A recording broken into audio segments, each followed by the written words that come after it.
안녕하세요. 이천청술 기숙학원 원장입니다.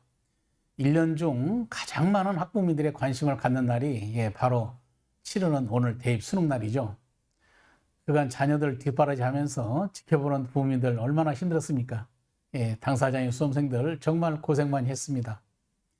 어느 보다도 문과와 이과 통합으로 또 선택 과목제 도입으로 치르는 시험이기 때문에 참 기대가 크죠. 오늘은 본원 이득춘 수학선생님을 모시고 수학의 난이도 또는 출제 특징 및 대책에 대해서 말씀을 들어보겠는데요. 선생님 안녕하세요. 네, 안녕하십니까? 특히 수학에 대해서 관심이 상당히 많은 수험생들이 클 텐데 21학년도 또 22학년도 9월 평가원 이런 난이도를 한번 비교해 주시죠. 자, 지금 시험이 끝난 지 4시간 정도 지났습니다. 자, 모두 고생하셨고요. 일단 행복한 소식을 드려야 되는데, 자, 냉정하게 분석해 드리겠습니다. 자, 먼저 이번 시험은 전년도 수능과 비교했을 때는 수원 수투 과목이 공통으로 바뀌었는데요. 자, 체감 온도상 작년보다는 상당히 어려워진 걸로 보입니다. 선택 과목은 이제 기한은 없었고요. 작년에 확통과 대비했을 때는 거의 비슷한 수준. 미적분은 약간은 작년보다는 쉽게 나온 것 같습니다. 문제는 모든 지표는 올해가 이제 통합된 첫 시험이어서 9평이 기준될 텐데 9평에 비교했을 때는 레벨은 비슷합니다. 그 말인 즉슨 점수는 9평 대비하고 비슷하다 보시면 될 텐데 문제는 선택 과목에서 확통이 좀 많이 어렵게 나왔습니다. 그 기한을 특히나 신용이 등장하는 바람에 학생들의 체감 온도가 과도하게 어려워져가지고 많은 어려움 예상이 되고요. 대신 미적분을 선택한 학생들은 그렇게 아마 수월하게 풀지 않았을까. 상대적으로 아마 평권이 아마 선택 과목 조정 때문에 확통은 약간 어렵게, 기한은 좀 많이 어렵게, 미적은 비슷한 기준을 가지고 조정 점수를 신경 쓴 거로 보입니다. 네, 그러면 난이도가 전반적으로 좀 상승했다 이제 이렇게 볼 수 있겠네요. 네, 맞습니다. 네. 그러면은 올해 22학년도 우리 수학 문제의 특징이나 이런 것들을 전반적으로 한번 분석을 해서 좀 설명을 해주세요. 네. 요즘 추세인데요. 킬러 문항은 아무래도 학생들의 교육 과정상 좀 많이 레벨을 다운시키는 경향이 큽니다. 올해도 아직 킬러 문항은 거의 존재하지 않는 걸로 보이고요. 대신에 비킬러 문항, 즉 점수를 가느는 정말 어려운 문제를 제외하고 사전 문항이 13개 있으면 보통 저희가 말하는 4문제가 있는데 그 4문제가 지금 예전보다는 많이 어려워지고 있습니다. 그 말인 즉슨 기존 수능 체제를 그대로 따라가고 있지만 문항의 레벨을 킬러는 쉽게, 비킬러 문항 어렵게 하면서 시간 안배에 따라서 점수가 갈리게 될 것 같습니다. 이번 시험 역시나 킬러 문항이 없는 바람에 시간 안배에 성공한 학생들은 괜찮을 텐데 중간에 아마 시간이 모자란 학생들이 힘들 것 같고요. 특히 문이과 계열이 사라지면서 전반적인 문제 레벨이 올라가다 보니까 좀 상당히 많은 학생들은 어려움을 느꼈을 것으로 예상이 됩니다. 특히 고난도 문항을 제외했었을 때는 그래도 기본 문항이 많기 때문에 평균적인 점수 상승하겠지만은 등급에 따른 과목별 차이는 상당히 많을 걸로 보이기 때문에 공통 과목을 잘 치는 학생들은 좋은 결과 예상이 되지만 그렇지 않은 분들은 조금 고전히 예상할 것으로 예상이 되고 있습니다. 네, 그렇군요. 그러면은 좀 중위권 학생들이 좀 많이 힘들어하는 이제 그런 특징을 가지고 있겠네요. 네, 맞습니다. 그럼 이제 공통 과목인 이제 수원, 수2 이 특이한 문항을 한번 분석해 주세요. 네.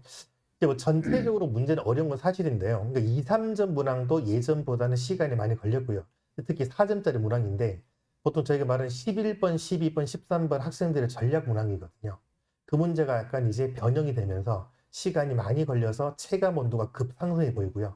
우리 15번은 정통적으로 이제 수요일을 많이 냈었는데 수요일이 사라져 버리고 이번에 빈칸이 등장을 하면서 학생들 신용이라는 두려움 때문에 많이 당황한 것으로 보입니다. 시간 안배상 공통 과목에서 아마 많은 어려움. 특히 고난도 문항이 이제 21번, 22번. 21번이 수요일로 바뀌었고요. 22번이 미분으로 바뀌었는데 그 두 문항에서 레벨을 따져서 상위 등급 갈랐고요. 중위권들은 시간 안배에서 본인이 평소에 맞췄던 문항들을 맞췄으면 문제가 없는데 아마 신용에 대한 두려움 때문에 시간 안배하고 두려움에 빠진 학생들은 아마 좀 많이 어려운 걸로 문항이 분석되고 있습니다.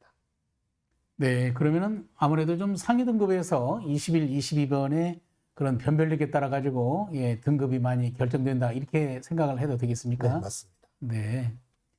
그러면 이제 공통 과목을 한번 저희들이 문학을 한번 분석한 걸 들어봤고요. 그러면 선택 과목도 특이문학 분석을 좀 부탁합니다. 아무래도 이제 선택 과목한 미적분이 가장 어렵다 예상을 했는데 이번 시험은 특이하게도 이제 작년 대비 구평 대비 해보면 미적분은 좀 많이 레벨에 떨어진 것 같습니다. 그래서 아마 공통 과목의 시간 안배를 잘한 친구들은 이제 미적분 킬러 문제를 충분히 도전할 수 있는 실력이 되기 때문에 시간 안배를 충분히 한 학생들은 가능하게 고득점 된 것 같고요. 중위권 학생들은 아무래도 27번, 29번, 30번 이 세 문항이 어려워가지고 많이 고전한 걸로 보이고요. 대신 확통 학생들은 전년도 비슷하지만은 이제 해석적 파트가 많이 등장을 했기 때문에 시간 안배 싸움에서 많이 어려움 느꼈을 것 같고요. 대신 기하는 좀 불행하게도 킬러 문항 자체가 두 문항으로 느는 바람에 제가 봤을 때는 역대 가장 어려운 기하 시험을 했을까. 그래서 공부한 학생들이 아마 두려움을 가지고 좀 시험을 보지 않았나 생각됩니다. 그래서 확통은 작년 대비했었을 때는 비슷한 레벨, 미적은 비슷하건 약간 쉬운 정도. 그러나 기하는 좀 2년 만에 벌했지만은 상당히 어려운 것으로 예상이 되고 있습니다. 네, 그러면 미적분 같은 경우는 비슷하거나 좀 쉽게 이렇게 출 때가 됐다 이런 네, 말이죠. 맞습니다. 그런데 문제는 기하에서 신유형이 나오는 바람에 좀 체감하는 그런 난이도가 조금은 어려웠을 것이다. 이렇게 분석을 하시는군요. 네. 자, 지금까지 2020학년도 수학의 전반적인 분석을 해 주셨습니다. 실제 수능을 보고 한 2시간 만에 이렇게 열심히 분석을 한 것인데 사실은 내년에도 이런 기조는 이어가리라고 생각을 합니다. 자, 그러면 재도전을 생각하고 있는 수험생들을 위해서 이 이천청술지속학원에서 재수 선행반에서는 어떤 방법으로 수학의 성적 향상을 계획하고 있는지 좀 선생님 좀 설명 부탁드립니다. 네, 알겠습니다. 자, 저희는 이제 수학을 이제 3개의 그룹으로 편성하게 됩니다. 일명 이제 기초가 필요한 중위반, 그 다음에 이제 고난도에서 등급 올리고 싶은 상위반, 그리고 정말 높은 계열들 의치 한약수 또는 서울대 경영을 원하는 학생들 포함 최상위반 3그룹이 있어가지고 세 반마다 수업 방식과 교재가 다르게 채택이 됩니다. 중위반 같은 경우에는 50분 수업을 하게 되면은 그 50분을 토대로 한 반드시 필수적인 유형을 들어가게 되고요. 교과서 개념에 따른 자기 주도적으로 반복할 수 있는 수업을 진행합니다. 그래서 자체적으로 만든 교재를 쓰기 때문에 50분 수업을 토대로 한 유형 연습 시 그 문제를 연습하면 충분하게 가능한 학습이 되고요. 상위반들은 대신에 이제 개념 잡혀 있지만 문제 풀이법에서 자기만의 방법이 없거든요.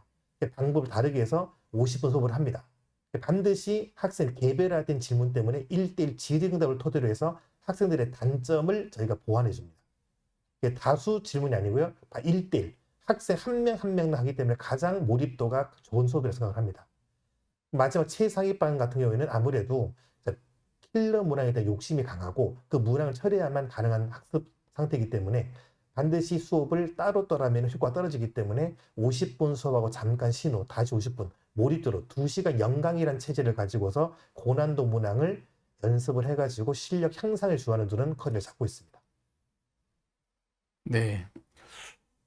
본원에서도 이번 재수 선행반에서 역시 국어나 영어보다도 항상 수학이 문제죠. 그래서 굉장히 수학을 강화할 수 있는 그런 프로그램으로 운영을 하는데 설명을 잘 들었습니다. 실제 중위, 상위, 최상위 이렇게 세 그룹으로 나누게 되는데 한 그룹에는 한 3반으로 구성이 되기 때문에 3반이면은 9반이 되겠죠. 세 그룹이면요. 그래서 한 그룹이 3반이라 그랬죠. 그 3반당 8명의 선생님이 구형수를 책임지고 관리하는 그런 바로 본원만의 아주 고유한 그런 시스템입니다. 선생님들이 참 하시는 일이 굉장히 많죠. 왜냐하면 8분이 책임지고 3반을 관리를 해야 되기 때문에 진도 체크 또는 질문 또는 어떤 학생들이 왜 국어에서 또는 수학에서 어떤 취약 부분을 지금도 해결하지 못하는가 이런 아주 꼼꼼하고 자세하게 8분이 합동으로 학생을 관리하는 아주 특이한 그런 시스템으로 구성이 되어 있는 것입니다. 그러면 선생님 그렇다면 그룹별로 중위, 상위, 최상위반의 수업 방식이나 어떻게 교재가 좀 다르다는 것인가요? 네. 중위반들은 이제 필수적 교과 개념이 중요하기 때문에 그 워크북에 따로 준비되어 있고요.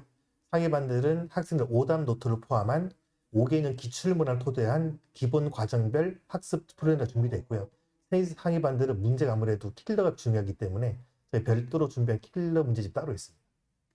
네, 사실은 수학이 5, 6등급 정도면 굉장히 성적이 좀 안 됐을 텐데 그런 학생들을 위해서는 뭐 고등 수학이나 이 고1 때 배웠던 것도 어떻게 개념 정리를 해주고 있습니까? 네, 그렇게 준비가 다 되어 있습니다. 네. 중학교 기하, 중학교 함수, 대수 파트, 영역별로 준비를 들어가서 이제 선행반부터 시작해가지고 정규반까지 연결시킬 계획입니다.